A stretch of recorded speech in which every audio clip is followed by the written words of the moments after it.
Le passeport professionnel, c'est un élément caractéristique du bac GA, même s'il rejoint en fait des choses qui sont déjà connues sur certains BTS.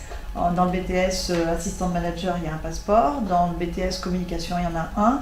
Et à la rentrée 2015, avec le BTS comptabilité gestion, il y en a un également. À votre avis,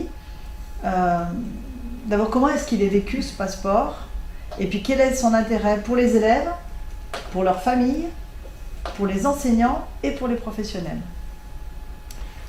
Moi, déjà, comme premier intérêt, c'est que c'est un formidable tableau de bord. C'est-à-dire que les élèves ont une formation de 3 ans. Bon, s'ils sont toujours avec vous, vous voyez à peu près ce qu'ils ont fait. S'ils ont changé de prof, etc., c'est déjà beaucoup plus dur.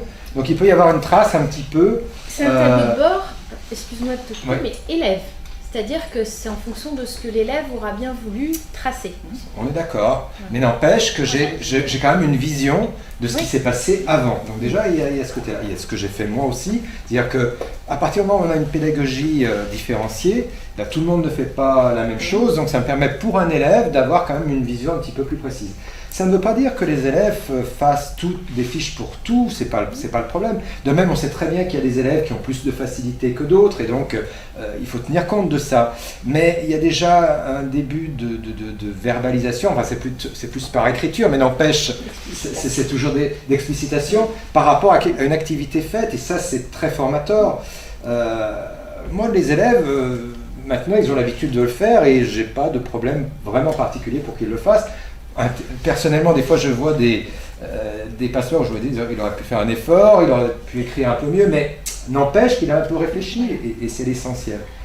Enfin voilà, entre autres, l'intérêt du passeport. Moi, je pense aussi que au moment où on va vouloir certifier l'élève, le passeport, c'est pas bien sûr ce qui va servir directement, mais ça permet quand même d'avoir une vision sur la durée, et quand on a, est-ce qu'il a bien compris ce qu'il faisait ou pas, on regarde son passeport, ça aide un petit peu. C'est un des faisceaux qui permet de certifier un élève ou pas. Moi, je crois que le passeport, alors c'est sûr que la première année, on ne l'avait pas forcément bien intégré, mais c'est avant tout la propriété de l'élève. Et ça, mes terminales de cette année, ils l'ont bien compris. Ils ont compris que c'était pour eux et qu'ils pourront s'en servir après. Et donc du coup, ils ont compris que oui, on allait le regarder, oui, on allait éventuellement le viser, leur donner notre avis, mais que ça restait leur propriété. C'est-à-dire qu'on ne va pas corriger ce qu'ils ont écrit. Et du coup, ils ont bien compris que finalement, pour eux, ça leur servait de revenir sur des choses qu'ils avaient déjà faites il y a 1 an ou il y a 2 ans, et de se dire « Ah bah oui, mais ça, je l'avais fait, et puis je l'avais fait comme ci, comme ça. » Et du coup, ça les remet en réflexion sur des choses faites, choses qu'ils n'auraient jamais fait avant. Et ça, à mon sens, c'est hyper positif. Voilà, sur le passeport. Après, c'est un outil qu'on va utiliser pour la certification, donc on verra comment, quoi. Moi, j'aime beaucoup le passeport aussi par rapport aux tuteurs.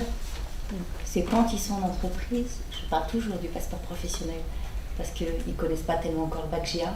Et donc, si l'élève veut bien montrer le passeport professionnel, là, ils se rendent compte déjà de l'étendue des compétences. Et ils peuvent aussi les aider à formaliser, les inciter à remplir ce... Et puis, enfin, c'est vraiment un outil déjà disponible n'importe où. Et donc ça aussi, c'est formidable. Parce que l'élève, il peut se connecter n'importe où. Donc j'aime. Et puis, ils ont pris l'habitude maintenant, les terminales. Ils font quelque chose de nouveau, ils pensent passeport. Voilà, quand c'est nouveau et c'est pas systématique non plus. Non, c'est nouveau, c'est différent, c'est plus difficile, c'est passeport. Mais c'est pas 15 jours après maintenant, c'est tout de suite. C'est madame, je peux faire une fiche. Tu ne demandes pas, tu fais. Voilà. C'est frais, je comprends. Ils prennent l'habitude maintenant. Ils savent mieux expliquer. Parce que des fois, je dis bah tiens, toi, t'as pas su faire, tu peux m'imprimer ta fiche là, parce que je vais la donner pour qu'elle fasse toute seule l'activité. Non, quasiment tout a été dit. Moi, je dirais juste que l'outil en soi, l'enseignant, forcément, il trouve que c'est un super outil. Moi, je trouve que c'est un super outil, mais pour autant, moi je trouve qu'il a de l'intérêt que si l'élève il le perçoit d'une certaine manière. C'est-à-dire que si l'élève il est rentré dedans d'une certaine manière, l'outil perd son intérêt. Si l'élève perçoit l'outil d'une manière, je vais pouvoir m'auto-positionner, voir où j'en suis sur telle compétence, en expliquant ce que je fais, j'ai l'impression peut-être de mieux comprendre ou d'arriver à mieux comprendre ce que je fais. Enfin voilà, ça dépend comment il perçoit l'outil en fait. Si en début de formation, il se rend compte qu'effectivement il va pouvoir voir sur ce tableau de compétences sa progression, peut-être, voir où j'en suis sur tes compétences, ça donne tout de suite un sens à l'outil. Si l'élève il le perçoit comme un fardeau, comme ça va dépendre de l'enseignant qui va lui présenter l'outil, comment il va le présenter. Mes trucs, je ne sais même pas à quoi ça sert, je ne sais même pas où je vais avec. C'est horrible, ça se passe mal, ils n'ont pas envie de le faire, ils le font mal, ils ne le font pas. Et voilà. Tout dépend en fait de la perception qu'a l'élève de l'outil.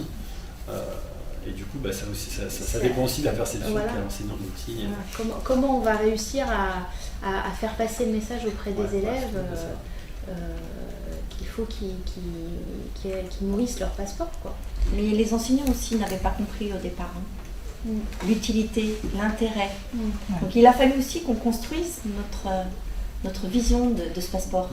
Donc au départ, ça a été imposé. Et donc on n'a pas vu l'utilité. Et maintenant, avec les années, on se rend compte que c'est indispensable. Le changement d'établissement, c'est quand même extraordinaire. Parce que récupérer des données, c'est pas évident. On récupère le passeport, c'est un petit luxe. Ça permet quand même d'avoir un petit suivi de l'élève. Par quoi il est traversé? Justement, c'est PFMP. Il a fait quoi quand il était là-bas? Voilà, il a traversé quoi? Donc c'est un bel outil.